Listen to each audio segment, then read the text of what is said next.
आज गोटे भूत कथा कहूँ आईटा बहुत दिन तलर कथा पुराणा कथा यहाँ तेणु ये कथाटा शुणिला समस्त निहती सत कथा यहाँ सत कथा कहूँ तेणु नना आमर सर्विस करती कालकाटा आगे बहुत ठाकुर भक्तिया लोक ताकर माने जड़े गुरु था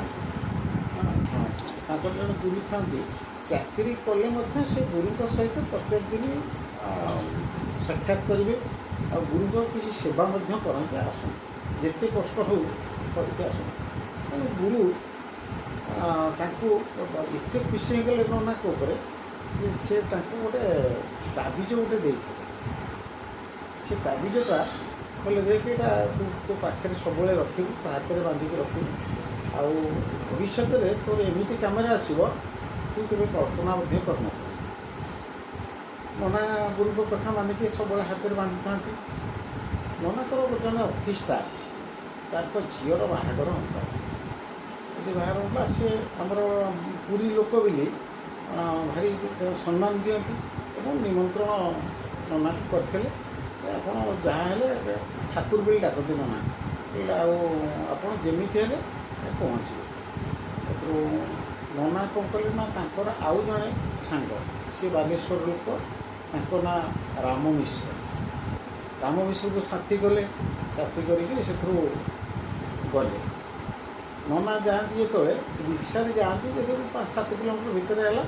रिक्शा जाती नना ये रिक्शाटी गोटे रेगुलर रिक्शा वाला थाए जयराम बोली जयराम को सांगे डाकिले सांगे नहीं राम मिश्र को गले बाट 3-4 किलोमीटर जाइए से डेभलप करूला से एरिया सब मफसल गाँव बहुत ता भर थाए सी मफसल गाँव भर को किसी बाट 3-4 किलोमीटर गलापर रिक्शाटा पंचर होगा यदि पंचर होगा आठी कौन उपाय ना जे कौन जगह से पंचर मारे गाँ भरटा तो ना खोजा खोजी बहुत कली सी घंटे 1.5 घंटा समय नष्ट है किंतु आला ना जयराम से कहला दादा आप चलिकी जातु भारी आ तो आग को 2-3 किलोमीटर बाट रहा आप चलिकी जातु भारी आउ कौन गड़े रिक्शा कटी देकी जी आप चलिकी जातु भारी मु रिक्शा फेर नौ देखिए कौटी सुविधा देखिए पंचर मारि तो नना कहले हाँ ठीक अच्छे आम जाऊँ एमती किसी बाट गला देखिले जे मुसलमान बस्ती टे पड़ा बस्ती तक एमती पास करके से जाऊँ मस्जिद तंकर अच्छी से किसी बाट जाऊँ से राति प्राय 10:30-11टा खंडे है चल चलिए जाऊँ हठात कि नना देखुं जे गोटे विराट एक संघ से संघटा कौन कर माने पूरा हेटाला खाई आसी नना चारिकड़ जाक बुला राम मिश्र नना सांग जाऊँगी पूरा चारिकड़ ये 2 जन का चारिकड़ जाक बुला जदि बुला नना अनुमान करने अरे ये इटा तो तंकर बोधे कब्रस्तान अच्छी थी तेणु कब्रस्तान को आम तो पास करके जाऊँ माने से रास्ताटा से कड़े तेणु जाऊँ ये भूत हरिका किसी बाहर तेणु सी आ न मानिक खाली नना पाखक आसोनी 4 कड़ जाक खाली बुल जदि बुल राम मिश्र पूरा भयातुर होगा पूरा भय इतनी जोर है जे कहला भाईना आ संभाली पारि ये कौन एमती अच्छी ना अरे नाई कि ना ना देख केडे बड़ अच्छी आई मुझे तो षंढ देखी कि एडे बड़ षंढ मुझे तो देखनी ना नाई नाई ना से किसी ना सी बोधे यही बुला षंढ गोटे तेणु तू आस मो सागर आस किसी असुविधा हेनी एमती आउ अल्प कि बाट जबरदस्त भिड़िकी नहीं जाऊँ कि बाट गलापर से षंढ गायब तापर कहला गोटे विराट एक घुषुरी माने घुषुरीटा से घुषुरी देखी किंतु एत बड़ घुषुरी सी खाली सी घ घ स पुणी 4 कड़ जाक बुलला यदि 4 कड़ से राम मिश्र कहला भाई ना ये भूत ये आउ कि ना रे नाई नाई तू आसे मो सागर किसी असुविधा हेनी କିନ୍ତୁ କିଛି 10-15 ହାତ ବାଟ ଏମିତି ରାମ ମିଶ୍ର ସେଠି ବେହୋସ ହେଇଗଲା। ସେଥିରେ ଅତି ଜୋରରେ ହେଣ୍ଟାଳ ମାନେ ସଣ ସଣ ଘଣ ଘଣ ହେଲା ସେ ଘୁଷୁରି ଇଏ ସେ ସେଇଠି ତାକୁ ଦେଖିକିରି ବେହୋସ ହେଇଗଲା। ଯଦି ବେହୋସ ହେଇଗଲା ନନାଙ୍କର ପୁରା ଉପାୟ ଶୂନ୍ୟ। ନନା କ'ଣ କରିବେ? ସେଥିରୁ ତାକୁ କୌଣସି ପ୍ରକାରେ ପାଖରେ ପାଣି ଟିକେ ଥାନ୍ତା, କ'ଣ କୌଣସି ପ୍ରକାରେ ଫୁଙ୍କା ଫୁଙ୍କି କରି ତାକୁ ଇଏ କଲେ, ଶାସନ ଟିକେ କରେଇକି ଯେ କିଛି ଅଳ୍ପ କିଛି ବାଟ ଯାଇଛନ୍ତି, ଦେଖିଲା ବେଳକୁ ଜଣଙ୍କର ଗୋଟେ ଲଣ୍ଠନ ଆଲୁଅ ଦେଖାଯାଉଛି। ନନା ସେଥିରୁ କ'ଣ କଲେ ନା ତାକୁ ଡାକ ପକାଇଲେ। ସେ ଜଣେ ସ୍ତ୍ରୀ ଲୋକ, ସେ ସ୍ତ୍ରୀ ଲୋକ କ'ଣ କଲା ନା ଲଣ୍ଠନଟା ନେଇକି ଆସିଲା। ନନା ସେଥିରୁ କହିଲେ ଗୋଟେ କାମ କର, ତୁମେ ମୋତେ ଗୋଟେ ଗ୍ଲାସ୍ ପାଣି ଆଣିକି ଦିଅ। ଯଦି ପାଣି ମୋତେ ଦେବ, ଇଏ ଲୋକଟା ମୋର ବେହୋସ ହେଇଯାଇଛି, ତ ପାଣି ଟିକେ ଦରକାର। ସେଇଠୁ ସାଙ୍ଗେ ସାଙ୍ଗେ ପାଣି ମଧ୍ୟ ଘରୁ ନେଇକି ଆସିକି ତାଙ୍କ ପାଖକୁ ଆସିଲା। ନନା କ'ଣ କଲେ ନା ସେ ଡଉଁରିଆଟାକୁ ତାଙ୍କ ହାତରେ ଥିଲା, ସେ ଡଉଁରିଆଟାକୁ ଖୋଲିକିରି ସେ ଗ୍ୟାସ୍ରେ ବୁଡ଼େଇ ଦେଇକି ତାକୁ ସେ ପାଣି ଟିକେ ତା ପାଟି ମେଲା କରିକି ତା ପାଟିରେ ପାଣି ଟିକେ ଯେମିତି ଦେଇଛନ୍ତି, ତା'ର ଚେତା ଆସିଲା। ଯଦି ଚେତା ଆସିଗଲା, ରାମ ମିଶ୍ର ସେତେବେଳେ ଭୟରେ ହଳ। ନନା ସେଥିରୁ କହିଲା, ତୁ କ'ଣ କାହିଁ ଏମିତି ହେଲୁ? ନା ତୁମ ଆଖି ଆଗରେ ତୁମେ ଦେଖିଲ କେଡ଼େ ବଡ଼ ଷଣ୍ଢଟା, ସିଏ ଆସି ଆମ ଚାରିକଡ଼ ଯାକ ବୁଲିଲା। ଆଉ ଏଡ଼େ ବଡ଼ ଗୋଟେ ଘୁଷୁରିଟା, ସେ ଘୁଷୁରି କେମିତି ରଡ଼ି କରିକିରି ଘଣ ଘଣ ସଇଁ ବୁଲିଲା। ସେ ତୁମେ କ'ଣ ଭାବୁଛ ଇଏ ପ୍ରକୃତ ଘୁଷୁରି ନା ପ୍ରକୃତ ଷଣ୍ଢ? ନା ନାଇଁ, ମୁଁ ବୁଝି ସାରିଲିଣି। ଏମିତି ଏଠି ସବୁ ଯେଉଁ ବସ୍ତି ଅଛି, ଏମାନେ ଘୁଷୁରି ରଖୁଛନ୍ତି, ତେଣୁ ଏ ସବୁ କିଛି ନାହିଁ, ତୁ ଆସି ଯିବା। ନନା ସେଠି କ'ଣ କଲେ, ତାଙ୍କ ଘରୁ ଗୋଟେ ବୋତଲ ଆଣିଲେ, ପାଣି ବୋତଲ ଗୋଟେ ଆଣିଲେ। ପାଣି ବୋତଲ ନେଇକିରି ସେଥିରୁ ତାଙ୍କ ବ୍ୟାଗ୍ରେ ରଖିଲେ। ପୁଣି ତାଙ୍କୁ ନେଇକି ଗଲେ, କହିଲା ଆରେ ଆଉ ବାଟ 1 କିଲୋମିଟର ରହିଲା, ଆସି ଯିବା। ଆଉ ସେମିତି ଯାଉଛନ୍ତି। ହଠାତ୍ କିନି କ'ଣ ହେଲା ନା ଗୋଟେ ଗଛ ଦିହରେ ସେ ଦେଖିଲା ବେଳକୁ ତା'ର ମୁଣ୍ଡଟା ନାହିଁ, ମାନେ ମୁଣ୍ଡ ନାହିଁ। ହଠାତ୍ କିନି ସେ ଖାଲି ହାତରେ ଗୋଟେ ଡାଳ ମାଙ୍କୁଡ଼ି ଖେଳିଲା ବେଳେ ଯେମିତି ମାଙ୍କଡ଼ ଦୋଳି ଖେଳନ୍ତି, ସେମିତି ଦୋହଲୁଛି, ଝୁଲୁଛି ଖାଲି ଝୁଲୁଛି। ରାମ ମିଶ୍ରକୁ ନନା କ'ଣ କଲେ, ଗୋଟେ କାମ କର, ତୁ ମୋ ଆଡ଼ିକି ସିଧା ଚାହିଁକି ଚାଲେ, ତୁ କାହା କେଉଁଠି ଚାହାନା। ନନା ଦେଖୁଛନ୍ତି ଏମିତି। ହଠାତ୍ କିନି ରାମ ମିଶ୍ରର ନଜର ପଡ଼ିଗଲା କି ସେ ଯେତେବେଳେ ପୁରା ଗୋଡ଼ ଲମ୍ବେଇ ଦେଇ ତଳ ଆଡ଼ିକି ଗୋଡ଼ ଲମ୍ବେଇ ଦେଇ ମାନେ ଦୋଳି ଖେଳିଲା, ଦେଖିଦେଲା ଇଏ ପୁଣି ସେଇଠୁ ବେହୋସ ହେଇଗଲା। ଯଦି ବେହୋସ ହେଇଗଲା, ନନା ତାକୁ ସେ ପାଣି ରଖିଥିଲେ, ସେ ଡଉରିଆକୁ ପାଣି ଦେଲେ। ନନା କିନ୍ତୁ ଡରିବା ଲୋକ ନୁହନ୍ତି, ସେ କୌଣସି ଜିନିଷକୁ ଡରନ୍ତିନି। ତାପରେ ତାଙ୍କର ଗୁରୁଙ୍କର ଆଶୀର୍ବାଦ ଅଛି, ଗୁରୁଙ୍କର ତାଙ୍କ ପାଖରେ ଅମୋଘ ଜିନିଷ ଅଛି। ତାଙ୍କ ପାଖକୁ କେହି ଆସିବେନି, ଯାହା ସବୁ ଦୂରେ। ତାଙ୍କ ଛାତିକୁ ପୁରା ପଥର କରି ହେଲେ ସାଙ୍ଗରେ ତ ଆଣିଛନ୍ତି, ଲୋକଟାକୁ କେମିତି ସାଷ୍ଟାଙ୍ଗ କରିକି ପୁଣି ଯଥାସ୍ଥାନରେ ପହଞ୍ଚିବାର ଅଛି। ସେଥିରୁ ତାକୁ ଟିକେ ପାଣି ଦେଇ ନେଇକରି ଗଲେ। ଆଉ ତାପରେ ସେ ବାଟରେ ଆଉ କିଛି ଦେଖିନାହାନ୍ତି, ପହଞ୍ଚିଲେ। ସେ ଯେଉଁ ଫରୁଆ ଯିଏ ନନାଙ୍କର ଯିଏ ଅଫିସ୍ ଷ୍ଟାଫ୍ ଯିଏ, ସିଏ ନନାଙ୍କର ଯିବା ଏତେ ସମୟ ଡେରି ହେବା ଦେଖିକିରି ପଚାରିଲା, କହିଲା କ'ଣ ଠାକୁର ଆପଣ ଏତେ ଡେରି କ'ଣ ହେଲା? ଆରେ ଏମିତି ଅସୁବିଧା ହେଲା, ପଙ୍କଚର୍ ହେଇଗଲା ରିକ୍ସାଟା, ରିକ୍ସାବାଲାକୁ ପଠାଇଦେଲି।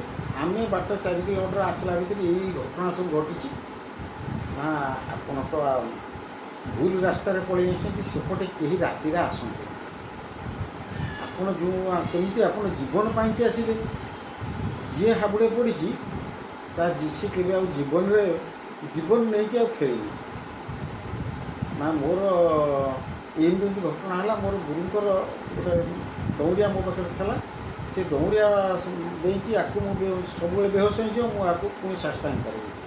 ନା ଆଉ ଯାହା ହଉ ଆପଣଙ୍କ ଗୁରୁଙ୍କ ଆଶୀର୍ବାଦ ସକାଶେ ଆପଣ ରକ୍ଷା ପାଇଗଲେ, ନହେଲେ ସେଠି କେହି ଯିଏ ଭେଟଣା ହେଇଛି, ତା ମୁହାଁମୁହିଁ ପଡ଼ିଯାଇଛି, ସେ ତାଙ୍କର ଯେଉଁ ବାହାରିବା ସମୟରେ ଯିଏ ପହଞ୍ଚି ଯାଇଛି, ସେ ବାଟେ ଆସିଛି, ସିଏ କେବେ ଆଉ ଜୀବନ ନେଇକି ଫେରିନି। ତେଣୁ ଯାହା ହଉ ଆପଣ ଆସି ପହଞ୍ଚିଲେ। ଆଉ ମୋ ଝିଅକୁ ଟିକେ ଆଶୀର୍ବାଦ କରନ୍ତୁ, ଝିଅ ଯାଇକି ଆଶୀର୍ବାଦ କରନ୍ତୁ।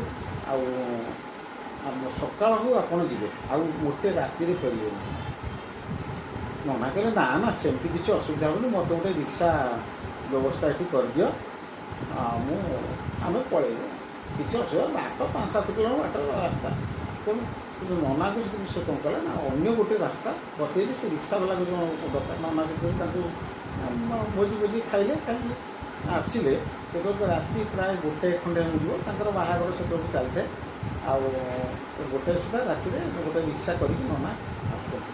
ଗଙ୍ଗା କୂଳେ କୂଳେ ନନାକୁ ଗୋଟେ ରାସ୍ତା ଦେଖେଇଦେଲେ, ଗଙ୍ଗା ନଦୀ କୂଳେ କୂଳରେ ଆସୁଛନ୍ତି। ସିଏ ସେମିତି କିଛି ବାଟ ପୁଣି ଆସିଛନ୍ତି, ମାନେ ଖାଲି ବିକଟାଳ ଶବ୍ଦ ହେଲା। ହଁ, ବିକଟାଳ ଶବ୍ଦ ହେଲା। ସେଠି ସେମାନେ ଆଉ ସେ ବାଟରେ ଆସିନାହାନ୍ତି, କିନ୍ତୁ ଅନ୍ୟ ରାସ୍ତାରେ ଆସିଲେ ବି ଖାଲି ବିକଟାଳ ଶବ୍ଦ ହେଲା। ରାମ ମିଶ୍ର କହିଲା ଭାଇନା ଇଏ କ'ଣ ଶବ୍ଦ ନା? ଆରେ ଇଏ ଯେଉଁ ଆମେ ଗଙ୍ଗା ନଦୀ କୂଳେ ଆସୁଛୁ, ଇଏ ପାଣି ଢେଉ, ତାରି ଶବ୍ଦ, ପାଣି ଶବ୍ଦ ମଧ୍ୟ କିଛି ନାହିଁ। ଆମେ 3 ଜଣ ଲୋକ ଅଛେ, ଆଉ ଅସୁବିଧା କ'ଣ ଅଛି? ରିକ୍ସାବାଲା ଅଛି, ତୁ ଅଛୁ, ମୁଁ ଅଛି, ସେ ତ ପୁଣି ଫେରିବ ହେଲେ ଆମକୁ ଛାଡ଼ିକି ନା, ତେଣୁ ତୁ ଭୟ କରନା, ବସ। ଏତିକି କହିକିରି ସେ ପୁଣି ଆଉ 10-20 ହାତ ଆସୁଛନ୍ତି। ରିକ୍ସାବାଲା ଆଉ ତା ରିକ୍ସା ଆଉ ମନକୁ ବନ୍ଦ ହୋଇଗଲା, ଆଉ ଚାଲିଲାନି। ରିକ୍ସାବାଲା ଯେହେତୁ କହିଲା ଠାକୁର ଆପଣ ଓହ୍ଲେଇଲେ, ଆଉ ରିକ୍ସା କାହିଁ ଚାଲୁନି? ସେଥିରୁ ନନା ଯେମିତି ଓହ୍ଲେଇ ପଡ଼ିଛନ୍ତି, ସେ ରିକ୍ସାବାଲା ଗୋଟେ ଡେଙ୍ଗା ତାଳ ଗଛ ହେଇକି ଠିଆ ହେଇଗଲା ତାଙ୍କ ଆଗରେ। ନନା ଚାହିଁଛନ୍ତି ତାକୁ, ସେ ଗୋଟେ ବିରାଟ ତାଳ ଗଛ ହେଇକିରି ନନାଙ୍କ ପାଖରୁ ଦୂରେଇକି ପ୍ରାୟ 8-10 ହାତ ଦୂରକୁ ଚାଲିଯାଇ ଠିଆ ହେଇଗଲା। ନନା କହିଲେ ଆରେ ତୁ ଦେଖ, ଆମେ ବ୍ରାହ୍ମଣ ଲୋକ, ତୁ ଆମକୁ ହଇରାଣ କରନା। ଆମେ କ'ଣ ତୋର କିଛି କ୍ଷତି କରୁଛୁ? ତୋର ଯିଏ କ୍ଷତି କରୁଛି କ'ଣ କରୁଛି, ତୁ ତାଙ୍କ ସାଙ୍ଗେ ପଚାରିଲା ଆଗେ। ଆମେ ବ୍ରାହ୍ମଣ ଲୋକ, ତୁ ଆମ ପାଖକୁ ଆସନା, ଆମକୁ ହଇରାଣ କରନା। ତୁ ତ ମୋର କିଛି କରିପାରିବୁନି, କିନ୍ତୁ ଇଏ ଯେଉଁ ମୋ ସାଙ୍ଗରେ ମୋର ଅଛି ତାକୁ ତ ସେ ଭୟ କରୁଛି। ତୁ ଯା ଭାରି, ଯା, ତତେ ଆମେ ଆଶୀର୍ବାଦ କରୁଛୁ। ଯଦି ତୁ ଅମୁଖ୍ୟ ଅଛୁ ତାହେଲେ ତୁ ମୁଖ୍ୟ ହେଇଯିବୁ, ତୁ ଏଥର ଯା ଭାରି।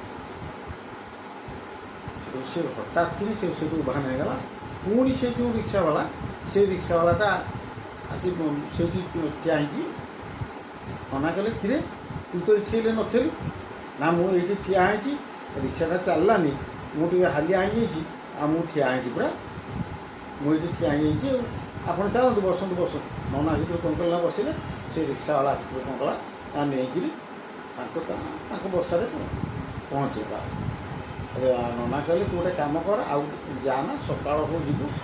ନାଇଁ ଆଜ୍ଞା, ମୋତେ କିଛି ଅସୁବିଧା ନାହିଁ, ମୁଁ ମୋର ପଳେଇବି।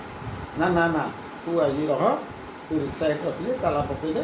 ତୁ ଆମର ଆମେ 2 ଜଣ ଲୋକ, ତୁ ଟିକେ ଶୋଇପଡ଼ୁ, ସକାଳ ହେଲେ ଯିବୁ। ଏଇଠି ରାତି ତ ପାହିବା ଉପରେ ହେଲାଣି, ଆଉ କ'ଣ ଅଛି? ଏଥିରୁ ସେ ନନା କଥାକୁ ମାନିଲା, ଏଥିରୁ ରହିଲା। ସକାଳ ଯେମିତି ହେଲା, ସେ ସେଥିରୁ ନନା ତା ଯେଉଁ ପାଉଣା ଦେବା କଥା, ତା ପଇସା ତାକୁ ଦେଇକି ବିଦା କରିଦେଲା। ସକାଳୁ ପଳେଇ ଆସିଲା। ଇଏ ଗୋଟେ ବିରାଟ ଏକ ଅନୁଭୂତି ଥିଲା ମୋ ନନାର। କେତେ ବର୍ଷ ତଳର କଥା? ଇଏ ପ୍ରାୟ 50 ବର୍ଷ ତଳ କଥା।